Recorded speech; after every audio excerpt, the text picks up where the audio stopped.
Marcus and Jess grew up in the same house, went to the same schools, and got their first jobs the same year in the same city. Same parents, same advice, same starting point. At 28, they both had $30,000 saved and a decision to make. Marcus bought a 2-bedroom condo in a decent neighborhood, 30-year mortgage, monthly payment of $2,800, including taxes and insurance. His parents were proud. His friends called him smart. He felt like an adult for the first time. Jess rented a similar apartment 2 blocks away for $2,000 a month. She took the $30,000 she would have used as a down payment and put it into a low-cost index fund. Her mother called it a waste. Her friends said she was throwing money away. She felt the quiet anxiety of someone who has made a choice that nobody around them understands.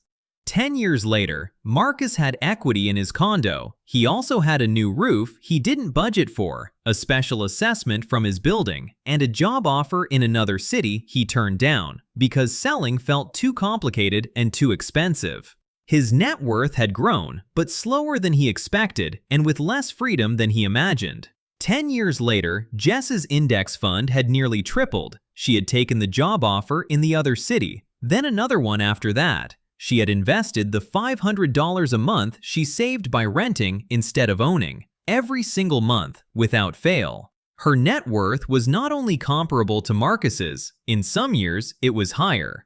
Neither of them had made a mistake, but only one of them had made a decision based on the actual math. This is the video that explains the difference. Let's start with the most repeated line in this debate. Renting is throwing money away. It sounds airtight. You pay rent, you own nothing at the end of the month. You pay a mortgage, you're building equity. Case closed. Except it isn't, because that comparison is incomplete in almost every way that matters. When you buy a home, a significant portion of your early mortgage payments goes to interest, not equity. In the first years of a standard 30-year mortgage, the majority of each payment is interest. You're not building equity nearly as fast as people assume. That money is gone, just as surely as rent is. Then there's maintenance. The widely cited rule of thumb is to budget 1 to 2% of your home's value per year for upkeep. On a $400,000 home, that's $4,000 to $8,000 annually. Money that builds zero equity and gets compared to nothing when people make the rent versus mortgage calculation. Add property taxes, add homeowners insurance, add the transaction costs of buying and selling, typically 6 to 10% of the home's value, which have to be recovered before you've made a single dollar of real profit. Right now, in 2026, the average mortgage payment costs 38% more per month than the average rent across the 50 largest cities in America. In 22 of those cities, owning costs at least 50% more than renting every single month. That gap has to be justified by something, and for a lot of people, it isn't. The point isn't that buying is bad. The point is that the true cost of owning is systematically underrepresented in the advice people receive, while the cost of renting is treated as pure waste. That framing is dishonest, and it leads people to make decisions based on a comparison that was never fair to begin with. The second thing the conventional wisdom ignores: opportunity cost. This isn't a philosophical argument, it's an accounting one. This is the concept that quietly determines whether renting or buying is the smarter financial move, and it almost never comes up in the conversation. Here's how it works. When you buy a home, you typically put down a deposit, often 10 to 20% of the purchase price. On a $400,000 home, that's $40,000 to $80,000 in cash. That is now locked inside the property. It's not liquid. You can't invest it. You can't use it. It's sitting in your walls. If that same money were invested in a diversified index fund, something boring and straightforward, it would historically grow at around 7 to 10% annually over the long term. That growth is your opportunity cost. It's the return you gave up by choosing to put that money into a down payment instead. Over 10 or 20 years, that foregone return is not a rounding error. It can be substantial, sometimes larger than the equity gain from the home itself, depending on the market and timing. Renters who invest the difference between what they'd spend owning and what they actually spend renting can, over long time horizons, accumulate significant wealth, sometimes comparable to or exceeding what a homeowner builds in equity. Jess didn't beat Marcus by being clever. She beat him by being consistent and by understanding that her rent check wasn't the cost of losing, it was the cost of staying flexible while her money worked somewhere else. Third, the variables that make the answer different for everyone.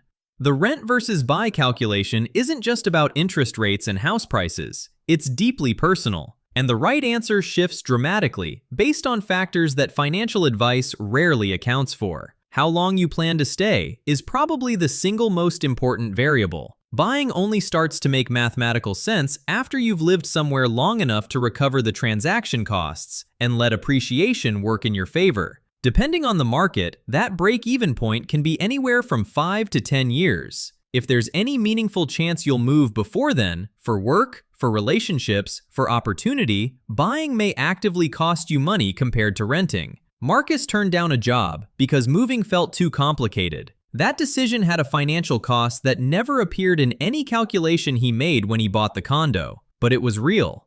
Local price-to-rent ratios matter enormously and vary wildly by city. In some markets, buying is genuinely the better long-term financial move. In others, particularly expensive coastal cities, renting is mathematically superior for most people at most income levels. There's no single national answer because there's no single national housing market. Job and income stability changes the calculation in ways people underestimate. A mortgage is a fixed, legally binding obligation. Rent is flexible. If your income is variable, your industry is volatile, or your career requires mobility, the flexibility of renting has real financial value that doesn't show up in a simple comparison of monthly payments. So what does the math actually say? The most rigorous analyses of rent versus buy, the ones that account for all costs, opportunity cost, tax implications, and realistic assumptions about appreciation, tend to reach the same conclusion. Neither renting nor buying is universally superior. The right answer depends on your specific numbers, your specific market, and your specific life. One of the most transparent tools available for running this yourself is the New York Times Rent versus Buy Calculator. It regularly shows that in high-cost cities, you'd need to stay in a home for 15 or more years before buying clearly outperforms renting, and that's assuming average appreciation and no major repairs. Many people don't stay that long. Life intervenes. By the time people argue about renting versus buying, the math has usually already been replaced by identity. Marcus didn't buy because the numbers told him to. He bought because buying felt like the right thing to do, because his parents expected it, because renting felt like failing. That pressure is real, and it's largely invisible. It means people make one of the largest financial decisions of their lives under social expectation rather than financial clarity. They buy when the math says wait. They stretch beyond what's comfortable because the alternative feels like falling behind. And then they're surprised when the financial outcome doesn't match the emotional expectation. Recognizing that pressure for what it is doesn't mean you shouldn't buy. It means you should buy because the numbers work and the timing is right, not because someone told you renting is throwing money away. So what should you actually do? Run your own numbers, not the national averages, not the headlines, not your parents' experience from 30 years ago in a completely different market. Your numbers, in your city, at your income, with your timeline. The questions that actually matter are, how long will I realistically stay? What is the true all-in cost of buying here, including taxes, insurance, and maintenance? What would I do with the down payment if I didn't buy? What is the price-to-rent ratio in my specific market? And what does my life look like in 5 years? Honestly, if the answers to those questions point toward buying, buy. If they point toward renting, rent without guilt and invest the difference with discipline. Both paths can build wealth. Neither path is inherently responsible or irresponsible.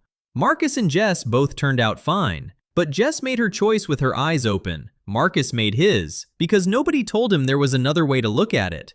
The advice that says renting is throwing money away was never based on your situation. It was based on a slogan. Send this to someone who's been told they're throwing money away, or sit down and run the numbers yourself for the first time.